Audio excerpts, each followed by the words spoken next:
Jerusalem had become a city of whispers. Only a few weeks had passed since the crucifixion and resurrection of Jesus Christ, yet fear had already spread through every narrow street, like smoke carried by the desert wind. The Roman authorities, determined to extinguish the growing Christian movement before it could take root, hunted the disciples and those closest to them with relentless determination. Every knock at a door could mean arrest. Every unfamiliar face could be an informer. Among those now marked for death were 3 women whose names would echo through Christian history: Mary Magdalene, Mary Salome, and Mary Jacobi. Alongside them were Martha, Lazarus, the man whom Jesus had raised from the dead, and a mysterious young servant whose identity would become one of Christianity's greatest enigmas. Her name was Sara. Little is known with certainty about her origins. Ancient traditions describe her as a woman of dark complexion, leading to the title that later generations would give her: Sara Kali, Sara the Black. Some legends claim she had Egyptian ancestry. Others suggest she came from Ethiopia, while still others believe she served the holy women who had followed Christ during his earthly ministry. History remains silent. Faith filled the silence with mystery.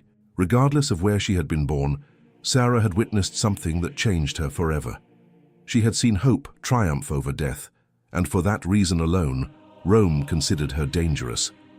The authorities understood that public executions often created martyrs, and martyrs inspired revolutions. They wanted something quieter, something crueler. They gathered the small group by force and marched them toward the Mediterranean coast. There, waiting beside the waves, was an old wooden fishing boat that seemed ready to collapse under its own weight. It had no sail, no mast capable of catching the wind, no rudder, no oars, no fresh water, no food. It was not a vessel, it was a floating execution. The Romans pushed every one of them aboard before shoving the fragile craft into the restless sea. There would be no trial, no witnesses, no graves, only endless water. As the shoreline slowly disappeared beneath the grey horizon, silence settled over the passengers. The realization struck them all at once. No miracle seemed possible. The Mediterranean, beautiful from the shore, could become terrifying within moments. Violent storms formed without warning, and sailors far more experienced had vanished beneath its waves. Night fell quickly. The temperature dropped. The wind grew stronger. Dark clouds swallowed the stars. Then came the storm. Massive waves rose like mountains of black water, crashing against the sides of the fragile boat. Every impact threatened to split the ancient wood apart. Cold seawater flooded the deck as lightning illuminated the sky with blinding flashes. The women held on to one another. Lazarus struggled to keep everyone balanced. Martha prayed aloud. Mary Magdalene closed her eyes and whispered the very words she had once heard from Jesus himself. Yet the sea answered only with thunder. Hours passed. The exhaustion became unbearable. The boat drifted wherever the current desired, completely surrendered to forces beyond human control. Some traditions say that even the strongest among them began to believe their final moments had arrived. It was then that Sara did something no one expected. She slowly removed the cloth that covered her head. Among many Eastern peoples, a woman's head covering was more than clothing. It represented dignity, devotion, and identity. For Sara, it was perhaps the only possession she still owned. She held it tightly for a long moment. Then, looking toward the raging sea, she made a prayer unlike any other.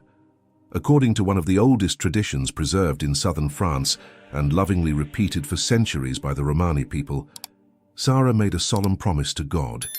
If he spared those aboard the boat, if he allowed them to reach land alive, she would dedicate the rest of her life entirely to serving him and caring for the forgotten. With that vow still upon her lips, she laid the cloth upon the violent waters. What happened next belongs not to documented history, but to one of the most enduring and cherished legends surrounding her life. Instead of being swallowed by the sea, the cloth floated, not like ordinary fabric.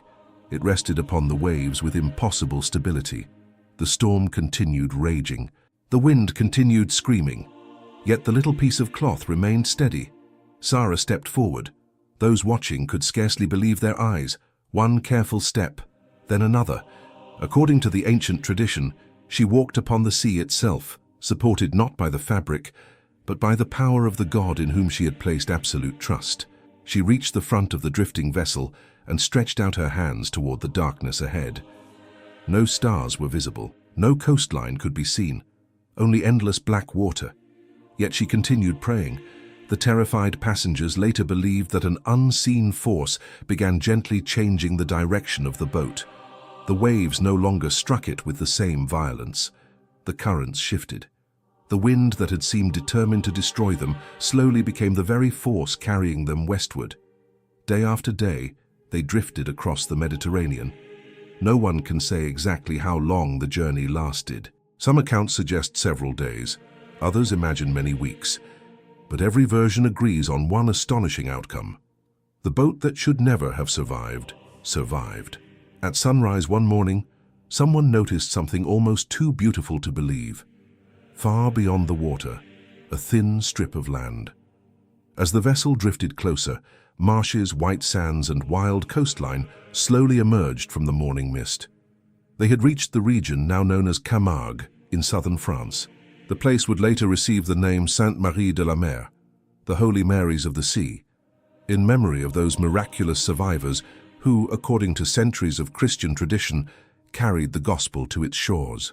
The passengers stepped onto solid ground with tears streaming down their faces. Every breath felt borrowed, every heartbeat felt like a gift. For them, survival itself was proof that Providence had guided a boat no human hand could have steered. But while the others prepared to begin preaching throughout Gaul, Sara remained standing near the shoreline. She looked back toward the sea that had nearly become her grave. The same waves that had carried death now whispered a different Kaliing. She did not yet know it. Neither did those standing beside her. Beyond those silent beaches wandered a people rejected by kingdoms, feared by strangers, and destined to live without a homeland. Their paths were about to cross with hers. Had you ever heard of Saint Sara before today? Have you or anyone you know ever received a blessing, a miracle, or the intercession of Saint Sara? Write it down in the comments below. I read every single one of your comments, and I'll leave a heart on yours.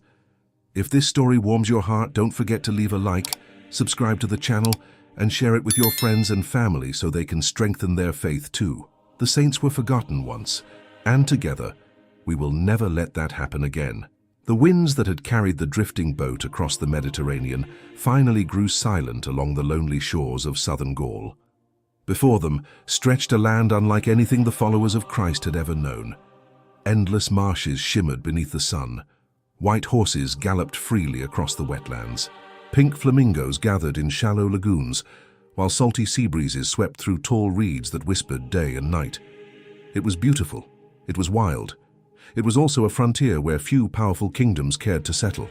After recovering from their miraculous voyage, the small band of survivors knew they had a mission.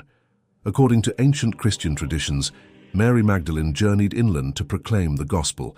Lazarus eventually reached what is now Marseille. Martha traveled north, where later traditions associate her with the region of Tarascon. But Sarah remained. She stood upon the very beaches where death had surrendered to hope. Perhaps she believed her journey had ended. In reality, it was only beginning. Far from the bustling Roman cities, she built a humble shelter near the coastline. Some traditions describe it as a simple hut made of driftwood. Others speak of a cave carved into the rocky cliffs overlooking the sea. Whatever its form, it became a refuge rather than a home. Sara owned almost nothing: a clay jar, a rough blanket, a small wooden cross. Everything else she received, she gave away. Travelers arriving from distant villages soon began speaking of the mysterious woman who welcomed everyone without asking who they were. Roman soldiers, poor fishermen, widows, orphans, foreign merchants, the sick, the abandoned. No one was turned away. Those suffering from fever found cool water waiting for them. The hungry received the last pieces of bread she possessed. Children who had lost their parents discovered kindness instead of fear. Many stories passed from generation to generation claim that Sara never allowed a stranger to leave without food or comfort, even if it meant going hungry herself. People began calling her simply the servant of everyone. Yet another mystery surrounded her. No one seemed to know where she truly came from. Her dark skin immediately distinguished her from many of the local inhabitants of Gaul. Some whispered that she had once belonged to an Egyptian royal family. Others insisted she had been a princess from distant Ethiopia. Still others claimed she descended from ancient tribes that had crossed deserts long before the Roman Empire existed. None of these traditions can be historically confirmed. What mattered to those who knew her was something far greater. Sarah herself never answered the questions. Whenever someone tried to discover her past, she gently smiled and changed the subject to the needs of another person. It was as though she wished her entire identity to disappear behind her acts of mercy. Years passed. The little refuge beside the sea slowly became known among wandering travelers. Then one season, a group unlike any Sara had ever encountered appeared along the horizon. Their arrival was almost ghost-like. Colorful wagons creaked across dusty paths. Horses pulled heavily loaded carts. Children laughed while running barefoot through the tall grass. Women carried bright fabrics that danced with every gust of wind. Men played haunting melodies upon strange instruments unfamiliar to the local villagers. They were travelers, nomads, a people constantly moving beneath the open sky. Although historians recognize that the Romani people reached Western Europe centuries later, the devotional tradition surrounding Saint Sara symbolically links her with them, because they eventually embraced her as their heavenly protector. Within the story preserved by generations of pilgrims, this meeting became a powerful expression of compassion that transcends historical timelines. Wherever they went, suspicion followed them. Villages often closed their gates before the travelers could even approach. Rumors spread faster than truth. They are thieves. They practice dark magic. They bring misfortune. Fear became the only welcome they received. Many families wandered for days without food because no one would sell to them. Children learned rejection before they learned to read. Mothers hid their tears so their sons would not lose hope. Fathers kept walking because stopping meant starvation. One evening, Sara saw them approaching from the shoreline. Their faces revealed everything: exhaustion, hunger, humiliation. She noticed the children first. Dust covered their feet. Their clothes were torn. One little girl held an empty bowl as though she had forgotten what it was like to see it full. Sara did not ask where they had come from. She did not ask what language they spoke. She did not ask whether they believed as she believed. She simply opened her arms. Come. That single gesture changed countless lives. She shared every loaf of bread she had. She divided the little water she had collected. She wrapped shivering children in her own blankets. When there was no more food, she walked from village to village begging, not for herself but for those whom society refused to acknowledge. Many who witnessed these scenes could not understand her. Why would you give everything to strangers? She always answered the same way: because no one is a stranger before God. The wandering families never forgot that kindness. For perhaps the first time in generations, someone had looked beyond their appearance, their customs, and the accusations made against them. Someone had seen human beings. As years passed, stories of Sara spread far beyond the marshes of Camargue. Traveling families carried her memory wherever the roads led them. Children grew up hearing about the dark-skinned woman who had fed the hungry. Old men spoke of the servant who had never demanded payment. Mothers whispered her name while praying for safe journeys beneath unfamiliar skies. Gradually, affection transformed into devotion. They began calling her Sara Kali. The meaning of the title has inspired many interpretations. Some understand Kali to mean the black, referring to her dark complexion. Others associate it with the idea of hidden wisdom, dignity, or spiritual light emerging from suffering. Whatever its precise origin, the name became a symbol of belonging, not because Sara ruled them, but because she loved them. Without a crown, they called her their queen. Without a palace, she became richer than emperors. Without an army, she conquered hearts that violence never could. As caravans continued crossing Europe, carrying songs, traditions, and memories from one land to another, the name of Sara traveled with them like an invisible flame. Generation after generation guarded her story, long after kingdoms rose and fell, long after empires vanished into history. The people of the wind still remembered the woman who had welcomed those the world had rejected. And beneath the ancient church that would one day stand upon those very shores, another mystery was quietly waiting, a mystery hidden not beneath the open sky, but deep beneath the earth itself. Time is merciless. It erases kingdoms, it buries cities beneath the earth, it silences the voices of emperors. Yet strangely, the memory of the humble often survives long after the powerful have been forgotten. So it was with Sara. No ancient manuscript records the exact day of her death. No historian can say with certainty how old she was. Some traditions believe she died peacefully in prayer near the Mediterranean shore. Others say the people she had cared for gathered around her during her final moments, singing hymns while the sea breeze carried their voices across the marshes of Camargue. History cannot confirm these details, but something remarkable happened after her passing. Instead of fading into obscurity, her memory grew stronger with every passing generation. Pilgrims continued arriving at the very beaches where, according to ancient tradition, the miraculous boat had first touched land. Mothers came carrying sick children. Old fishermen prayed before sailing into dangerous waters. Travelers whispered Sara's name before beginning long journeys across unfamiliar lands. The poor remembered the woman who had never refused them bread. The forgotten remembered the woman who had never looked away. As centuries passed, Christianity spread across Gaul, churches were built, and eventually a fortress-like sanctuary rose above the very coastline where the miracle was believed to have occurred. Today, that sanctuary stands in the French town of Sainte-Marie-de-la-Mer, a place that has become one of Europe's most unique pilgrimage destinations. Yet one detail surprises nearly every visitor. The most beloved figure inside the church is not found near the main altar. She waits somewhere else. To find her, pilgrims must descend. Stone steps lead downward beneath the sanctuary. The bright Mediterranean sunlight slowly disappears. The cheerful sounds of the town fade behind thick, ancient walls. The air grows cooler. Damp stone replaces polished marble. The scent of incense gives way to something older, the fragrance of melted wax that has soaked into the rock through centuries of uninterrupted prayer. Hundreds, sometimes thousands, of candles burn quietly in the darkness. Their flames dance across rough stone walls, creating shadows that seem almost alive. The silence feels different there. It is not empty, it is heavy, as though every whispered prayer ever spoken inside that underground chamber still lingers in the air. There, within the crypt, stands the statue of Sara. Her dark face gazes calmly toward those who descend to meet her. For generations, this underground sanctuary has become one of the most emotionally powerful places associated with her devotion. Although her liturgical status has varied throughout history, and many elements of her story come from long-standing tradition rather than documented historical records, the crypt remains the spiritual heart of her veneration. Pilgrims often describe entering it as stepping into another world. No sunlight, only candlelight.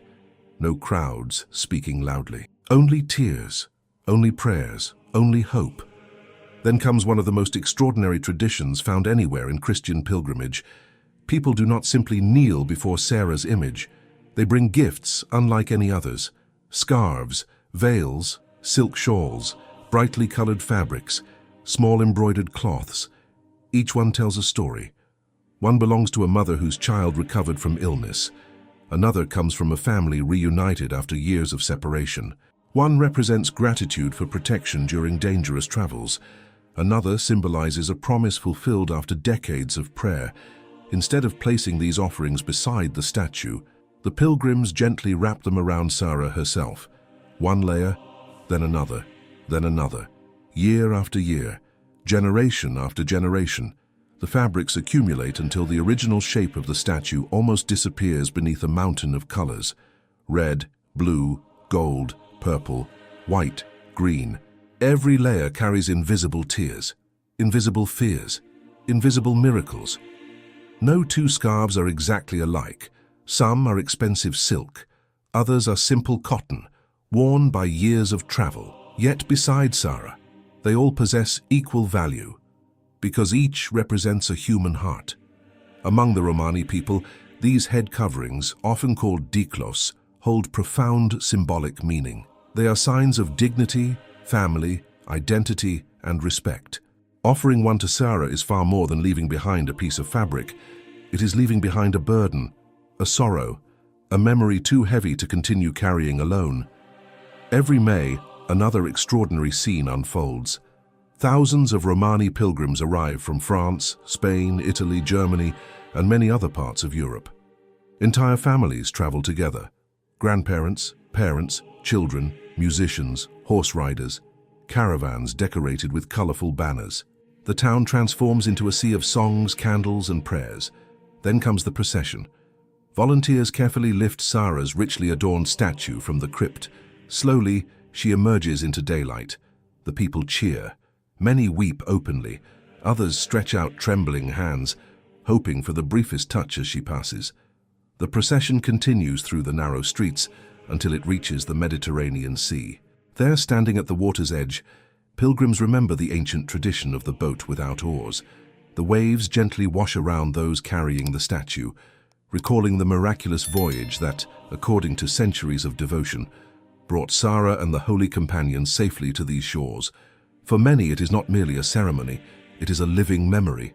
The sea that once represented death now symbolizes hope. The same waters that nearly became a grave have become a place of thanksgiving. As evening falls, candles once again illuminate the sanctuary. Their light reflects against countless layers of colorful scarves wrapped around Sara. Each fabric represents someone who refused to surrender to despair, someone who believed that compassion survives hatred, that kindness outlives power, that faith can endure even when history itself remains wrapped in mystery. And beneath those countless sacred garments, hidden from every eye, the quiet smile of the servant who welcomed the forgotten still seems to remain.